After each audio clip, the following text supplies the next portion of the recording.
बेहद स्वागत है जी सभी स्टूडेंट्स का। बेहद ख़ास टॉपिक पे आज बात करेंगे। हमारे साथ मैडम वीना गोयल हैं जो कि navigator immigration solutions private limited को रिप्रेजेंट करते हैं। 25-26 साल का एक्सपीरियंस है स्टूडेंट्स को गाइड करने का। आज का टॉपिक ये है, बहुत सारे हमारे स्टूडेंट हैं, इंडियन स्टूडेंट्स हैं जो रीजनल एरिया को ऑस्ट्रेलिया के ज़्यादा अच्छी तरह नहीं समझ पा रहे कि क्यों रीजनल एरिया में वो पढ़ें, क्योंकि पता लगा है कि बहुत फ़ायदे हैं, जॉब इजीली उनको मिल भी रही है और पोस्ट स्टडी वर्क परमिट का बेनिफिट भी है। और वो लोग जो रीजनेबल फैमिलीज़ को बिलोंग करते हैं, फाइनेंस कम है लिविंग के लिए वहाँ पे, वो कैसे अर्न कर सकते हैं अपनी फ़ीस और लिविंगहुड, ये सारे टॉपिक्स रहेंगे। और सबसे बड़ी बात, रीजनल एरिया में क्या वीज़ा जल्दी मिलता है, क्या पीआर जल्दी होती है, किस तरह के बेनिफिट्स हैं, ये तमाम एस्पेक्ट्स पे हम बात करेंगे। वीना जी, आपका स्वागत है मैम, बहुत बहुत स्वागत। नमस्कार। Thank you so much ma'am. Ma'am, regional area को आप डिफाइन कैसे करेंगे? हमारे स्टूडेंट रीजनल एरिया को समझ नहीं पा रहे, मैं चाहूँगा कि आप बेनिफिट्स उसके ज़रूर बताएं। सुरेंद्र जी, ऐसा है कि कोई भी कंट्री जो है, हर कंट्री के अपने मेन सिटीज़ हैं, फिर रीजनल एरिया उसे 25-30 किलोमीटर, 50 किलोमीटर, 100 किलोमीटर हट के जो एरिया जो बहुत ज़्यादा अभी पॉपुलेशन नहीं है, तो उसको थोड़ा सा रीजनल एरिया बोला जाता है। अब रीजनल एरिया बहुत सारे गवर्नमेंट की अपनी लिस्ट होती है जिसको उन्होंने डिक्लेयर किया होता है। अगर हम ऑस्ट्रेलिया की बात करें, ऑस्ट्रेलिया में अगर आप बात करो, विक्टोरिया में भी रीजनल एरिया होगा। अगर हम ये बात करें NSW न्यू साउथ वेल्स, उसमें भी आपका रीजनल एरिया होगा। तो अब जैसे सिडनी है या मेलबर्न है, बहुत ओवर पॉपुलेटेड है जी। अगर जितना ओवर पॉपुलेटेड एरिया होगा उतने ही उसके एक्सपेंसेस ज़्यादा होंगे।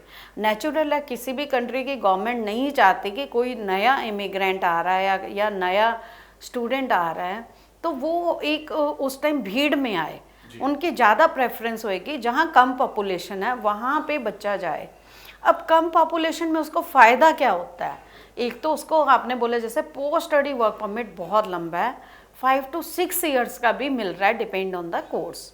तो मिनिमम भी जो है उनका रीजनल एरिया का post study work permit 3-4 years का होता है, जो कि एक आम पोस्ट स्टडी वर्क परमिट से ज़्यादा है। अगर कोर्स बाय रिसर्च लेते हैं तो 5 to 6 ईयर्स का भी है। अब सेकेंड बात करें, क्योंकि इकोनॉमी वाइज देखा जाए million and million dollar government उनमें इन्वेस्ट कर रही है। मैंने लास्ट टाइम भी आपको प्रोग्राम में बताया था, वेस्टर्न ऑस्ट्रेलिया में अगर आप खुद गूगल पे जाके सर्च करो, कितने मिलियन डॉलर्स गवर्नमेंट ने वहाँ पे CBD में लगाए हैं, जो कि सिटी है जी। अच्छा, अब वेस्टर्न ऑस्ट्रेलिया का पर्थ भी रीजनल एरिया में जबकि आ जाता है, जबकि वो प्रॉपर सिटी है, पॉपुलेशन कम है, तो वहाँ आपको जो पोस्ट स्टडी वर्क परमिट है वो बहुत लंबा मिल रहा है जी। जैसे आपने वेस्टर्न ऑस्ट्रेलिया की बात की, वहाँ अच्छी यूनिवर्सिटीज़ हैं, बहुत अच्छी यूनिवर्सिटीज़ है। University of western Australia, curtain university, Murdoch university, Edith कवन यूनिवर्सिटी, बहुत बड़ी बड़ी यूनिवर्सिटी हैं जिनके वर्ल्ड वाइड रैंकिंग है, जिनके कोर्सेज, एडिथ कवन यूनिवर्सिटी को तो साइबर सिक्योरिटी में मिलियन एंड मिलियन डॉलर्स की गवर्नमेंट ने ग्रांट दिया। 2 ही यूनिवर्सिटियों को दी थी, यूनिवर्सिटी ऑफ मेलबर्न को और यूनिवर्सिटी ऑफ एडिथ कवन यूनिवर्सिटी को, जो कि साइबर सिक्योरिटी आप समझ सकते हैं उनका कितना अच्छा होगा। अब आप बात करें कि वहाँ पे अगर रेजिडेंस की बच्चा जाता है तो सबसे पहले उसकी ज़रूरत होती है अकोमोडेशन की। अगर हम बात करें सिडनी या मेलबर्न की, वहाँ पे बहुत एक्सपेंसिव होगा। अगर हम रीजनल एरिया में जाते हैं तो हमारा हाउसिंग कास्ट हाफ हो जाता है, हमारा लिविंग कास्ट काफ़ी कम हो जाता है और जॉब अपॉर्चुनिटीज़ ज़्यादा हैं। जो बच्चे को ये मिल रहा है 20 आवर्स का वर्क परमिट या 40 आवर्स पर नाइट का बच्चे को मिल रहा है, और कुछ हेल्थ वगैरह में अनलिमिटेड भी मिला है स्टूडेंट्स को, तो उनमें जो जॉब्स हैं वो बहुत अच्छी मिल रही हैं। मतलब उनमें बच्चे को जो पार्ट टाइम जॉब जिसको हम कहते हैं, उनमें उनको सैलरीज जो मैं देख रही हूँ बच्चे को ऑलमोस्ट डबल मिल रही हैं। तो उनका जो एक अर्निंग कैपेसिटी अच्छी हो गई, वो पढ़ाई का बहुत सारा खर्चा वहाँ पे निकाल लेते हैं। और दूसरा क्या, सबसे इजी पॉइंट, हमने लिविंग कॉस्ट का भी हमने देख लिया, जॉब सर्च वीज़ा भी उनको ज़्यादा मिल रहा है। थर्ड बेनिफिट क्या है, उनकी सेटलमेंट ऑप्शन बहुत जल्दी हो जाती है वहाँ जाने के बाद। तो हर बच्चा जो यहाँ जा रहा है वो देखता है कि ROI क्या है, रिटर्न ऑन इन्वेस्टमेंट क्या है।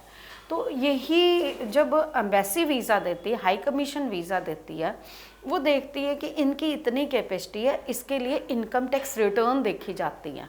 मान लीजिए पेरेंट्स की 15 से 18 लाख की इनकम है, तो बहुत मतलब स्ट्रांग है, ये पढ़ाई इनकी अफोर्ड कर सकते हैं।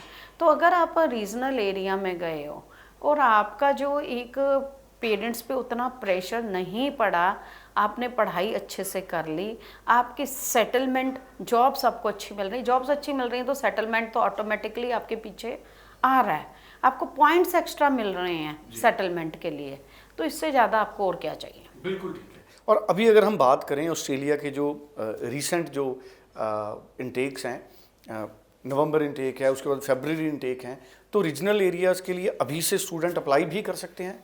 बिल्कुल जी। अब लेकिन जो 22 पास आउट +2 जिन्होंने की है, वो जो ऑप्शन मिलती है आप नवंबर के लिए अप्लाई कर लो।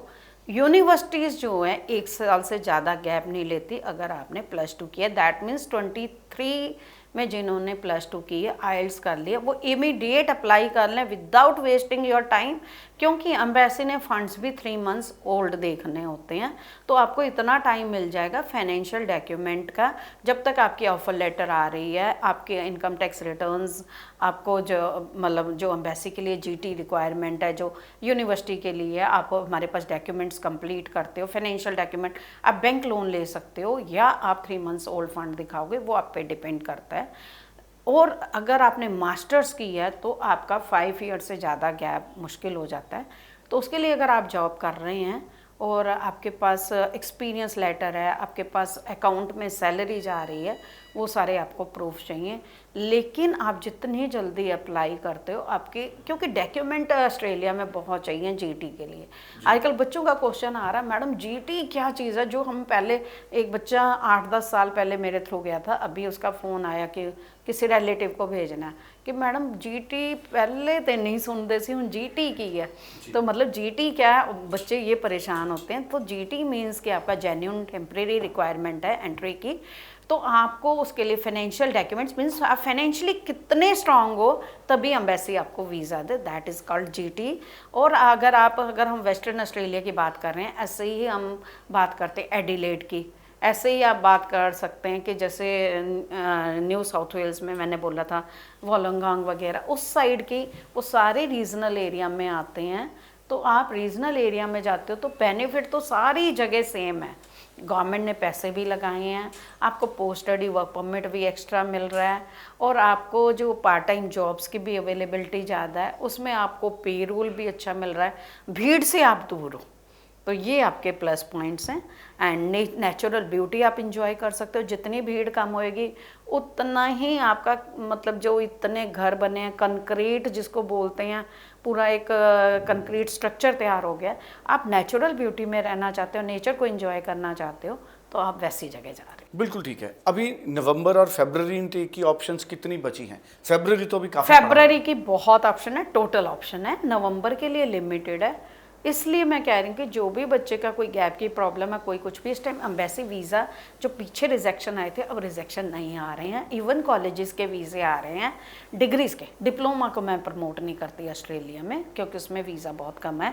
तो डिग्री में, हायर एजुकेशन में, चाहे वो प्राइवेट हो चाहे गवर्नमेंट हो, आप अप्लाई कर सकते हैं। इवन हमारे 2 में 5.5 में भी वीज़े आ रहे हैं, 1 में 5.5। अच्छा, अभी आप ऑस्ट्रेलिया 2 में 5.5 में भी वीज़ा? बिल्कुल जी, अभी वीज़ा इस टाइम थोड़े लीनियंट हुए हैं, इनका पता नहीं चलता कब स्ट्रिक्ट हो जाते हैं कब लीनियंट, बट इस टाइम थोड़े लीनियंट हुए हैं। जी, चलिए, thank you so much. So screen पे मैडम वीना गोयल जी का नंबर है, तुरंत आप फ़ोन करें और क्लैरिटी लें, अपॉइंटमेंट लेके मिलें। Thank you so much ma'am.